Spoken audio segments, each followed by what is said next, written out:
Meira en 10 milljón börn neyddust til að yfirgefa heimili sín allan heim árið 2023 vegna stríðsátaka, eldgosa, jarðskjálfta eða flóða.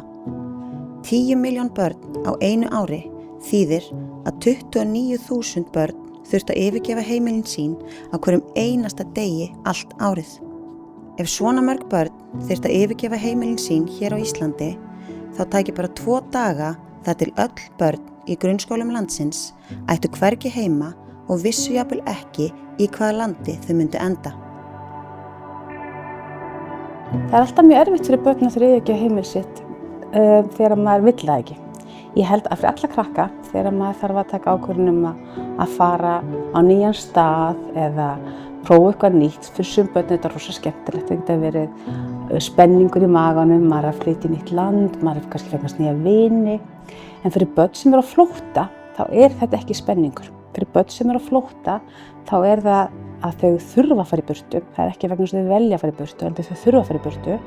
Þau eru að segja bless við heimili sitt, þau eru að segja bless við landi sitt, þau eru að segja bless við ástvini sína og vita oft ekki hvort að þau munu nokkurn tímann sjá þetta fólk aftur.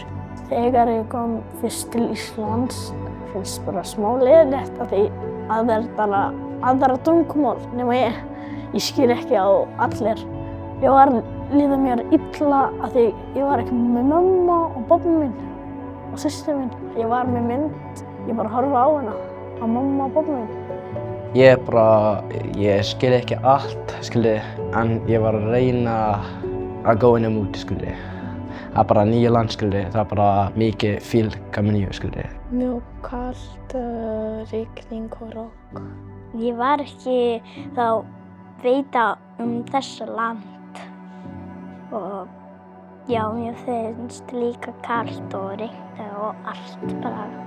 Eiga öll sameiginlegt að þau eru oftast bara mjög ánægðir að koma í öryggi. Það er svo gott fyrir alla að finna það ég er komin einhvers staðar sem ég er öruggur. Öll börnin tala hversu mikið þau eru þakklát fyrir að komast í skóla. Það skiptir höfuðmáli að fá að vera í skóla. Þeim langar öllum til að læra íslensku. Þeim langar öllum til að eignast vini. Þau leggja öll áherslu á það að þau hafi framtíð og framtíð í nýju landi. Og hluta því að hafa framtíð í nýju landi skiptir máli að við finnum að fólki í kringum okkur er að taka vel á móti okkur. Ég finnst bara geggjað að læra stærðfræði, náttúrufræði og svona. In the Icelandic, I understand, but the language in the Icelandic is so difficult, but I am study, I try, I hope I am speak Icelandic. Áður en ég kom í Íslandi, það var 4 ár. Ég hafði ekki farið í skólinn, eða læra í stærðfræði eða eitthvað náttúrufræði. 4 ár, ég er búinn að ekki læra neitt, Ég kom í Íslandi, ég kom inn í stofu, ég skil ekki neitt. Í allt 8. bekk, í allt árið, ég fór ekki með bekknum minni til að læra. Ég fór ekki í náttúrufræði, samfélagsfræði, ég fór ekki í enska eða stærðfræði. Ég var alltaf í námsferð, læra íslensku. Síðustu 4 mánuði í skólanum, ég byrjaði að fara inn í náttúrufræði og samfélagsfræði. Ég gangi vel og ég bara læra. Þegar við komum í bekkinn, þá erum við svolítið brotin. Við eigum erfitt. Okkur líður kannski ekki endilega svo vel í sálinni. Við erum í sorg, við erum jafnvel hrædd, við erum með alls konar hugsanir í höfðinu. Og við hin sem erum kannski betri stað, við hin sem erum örugg, við hin sem erum ennþá í okkar nánasta umhverfi, við þurfum að teygja okkur út og ná til þess að krakka. Við þurfum að fara og bjóða þeim að setja til hliðina á okkur. Bjóða þeim að taka þátt í hlutum eftir skóla. Spyrja þau hvaða áhugamál þau hafa. Í hverju þau sterk, hafa þau áhuga að koma á æfa ykkur íþróttir. Að við sem samfélag, og við erum samfélag líka við krakkarnir, að við tökum ábyrgð á því að hafa frumkvæði. Á síðasta ári þurftu rúmlega 900 börn hér á Íslandi að yfirgefa heimili sitt ásamt fjölskyldum sínum vegna jarðskjálfta og eldgosa í Grindavík. Öll börn sem þá áttu heima í Grindavík vissu ekki hvort eða hvenær þau getu farið aftur heim til sín.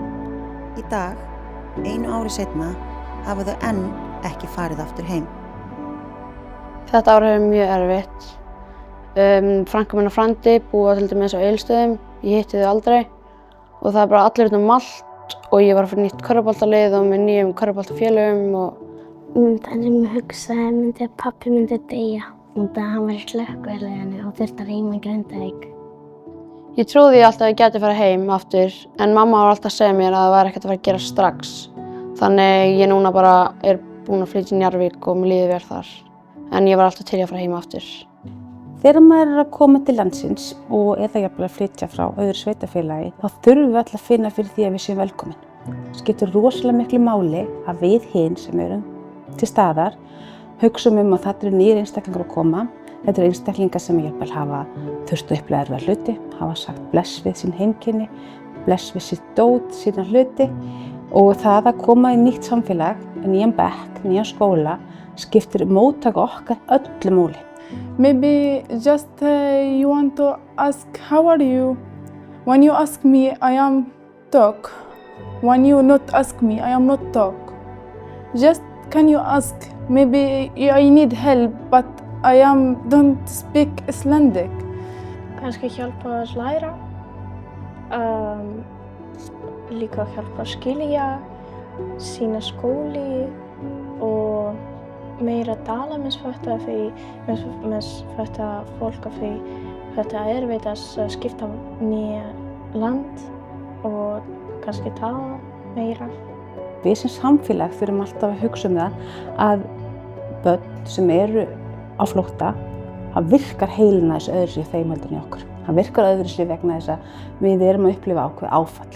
Það er svona ákveðin hluti sem stoppar í heilinum okkar. Við náum ekki alltaf að meðtaka hlutina eins og maður myndi kannski gera undir venjulegum kringumstæðum. Einstaklingar sem eru búin að vera í miklu áfalli vegna þess að þau hafa verið að flótta, þau stundum bregðast við á mjög skrítin hátt. Þau kann kannski verið svona eins og þessi lokuð eða pirruð eða þung. Við sjáum svona hluti sem að við kannski myndum ekki fatta að væri eitthvað. Ég þarf kannski að hugsa hvernig myndi mér líða ef ég hefði þurft að flýja heimilið mitt. Það að hugsa hvernig okkur myndi líða í nákvæmlega sömu stöðu hjálpar okkur að skilja hvernig öðrum líður. Ef ég ætti eina ósk til að óska mér, þá myndi ég óska mér að öllum börnum úr Grindavík og fólki líði vel og að fara aftur heim. Ég myndi óska að flytja aftur til Grindavíkur. Fara aftur til Palestínu og vera með vinnu minn og fara aftur að hitta afi og amma minn sem er í Palestínu. Sum þeirra eiga þessu draum fara heim aftur. Sum þeirra vita að jafnvel geta þau aldrei fara aftur heim. I miss you, friend and the family. I miss you street, my country. I miss you so much in my country. Ég saknar frændu minni og amma minni og afi minni og allt það að því tími ég er búinn að sjá ekki þeim Ég langar líka að hitta vinnu minn sem ég var að leika með þeim í Palestínu.